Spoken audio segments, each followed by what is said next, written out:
Hi, all you SPMEs out there.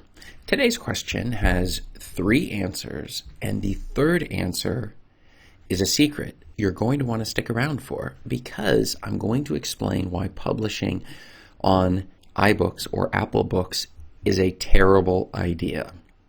Okay, let's get into it. So the question that was sent in to me was how to self-publish on iBooks, which is now Apple Books. So this is a very common question for people who are getting started with publishing. Now, normally the question people ask is, how do I get started with Kindle? But then once you've got your book on Kindle, or maybe you're thinking, I use Apple devices and I don't really want to use the Kindle app. I want to use the built-in ones that are on my iPhone or on my iPad. Then you're thinking, I want to then get it onto iBooks, or what is now Apple Books. And so we need to figure out how exactly to go about doing this. But there are a number of things we're going to want to consider before we start jumping into figuring out the process of getting it onto Apple Books or iBooks. Well, this is Chris Baird from selfpublishingmadeeasynow.com, where self-publishing doesn't have to be so hard. Click the subscribe bell if you'd like for me to make more videos like this one, and check out below in the description for my absolutely free self-publishing checklist that will help you get started on your journey, or if you are started, make sure you're not missing anything. So, how to self-publish on iBooks? When I first started, I started with Kindle. So I figured out how to format my book after a long period of time and lots of mistakes using a program called Uto, which you can find my affiliate link below in the description. And that started me on my long journey with regards to getting it into iBooks, right? Or not iBooks, but into Kindle, which was Mobi format.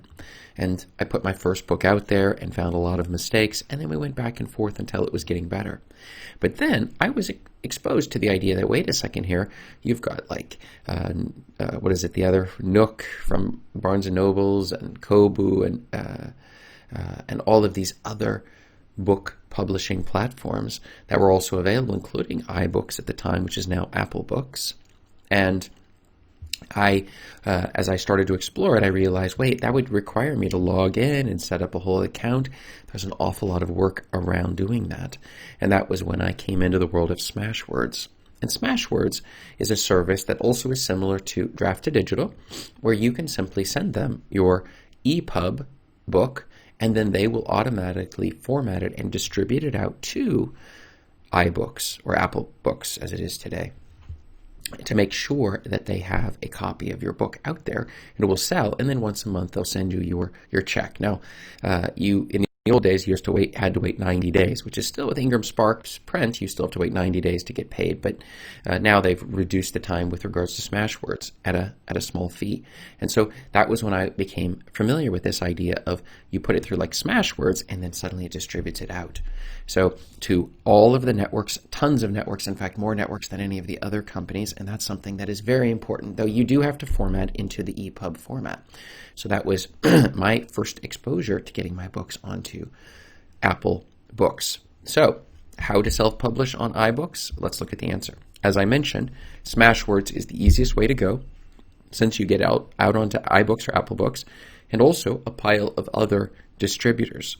And that's very, very important when we're trying to reach as many people as we possibly can. Also, it is completely free. And Smashwords, they charge a small fee of the sales that are made, but the fee they charge is relatively small, and the distribution is as big as it can be.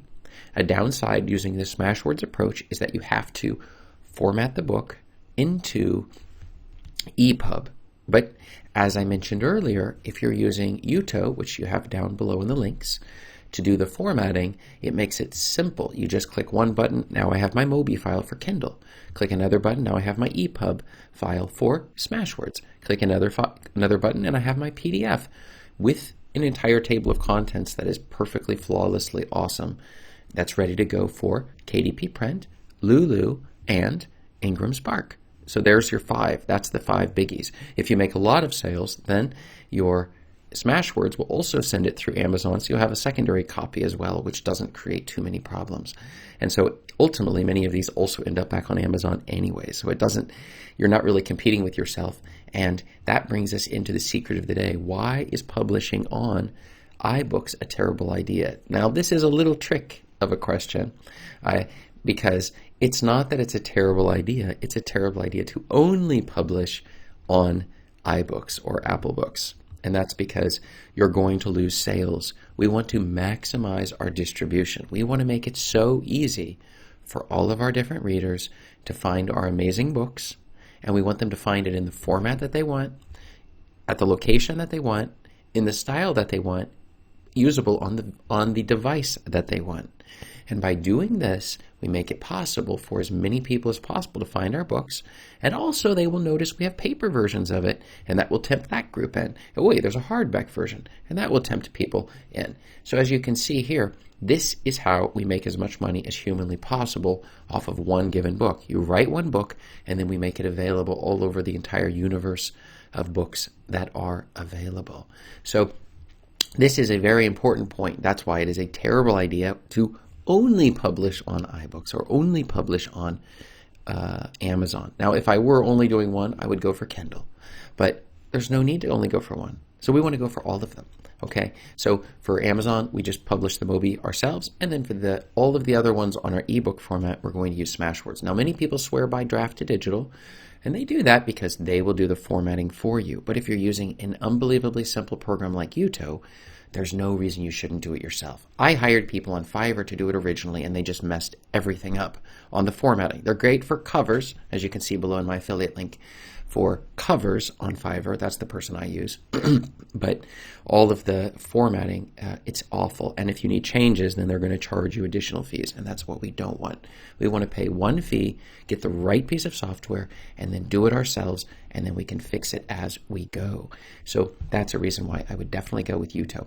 Now, how to self-publish on iBooks? Go ahead and tell me what you have found. Have you found some easier way? Do you like to personally upload your files to all of the different sites, or do you just go with Apple? Would you see some advantage to doing that? Go ahead and let me know below in the description, in the comments, and check up above me here for more videos answering your self-publishing questions. Thanks.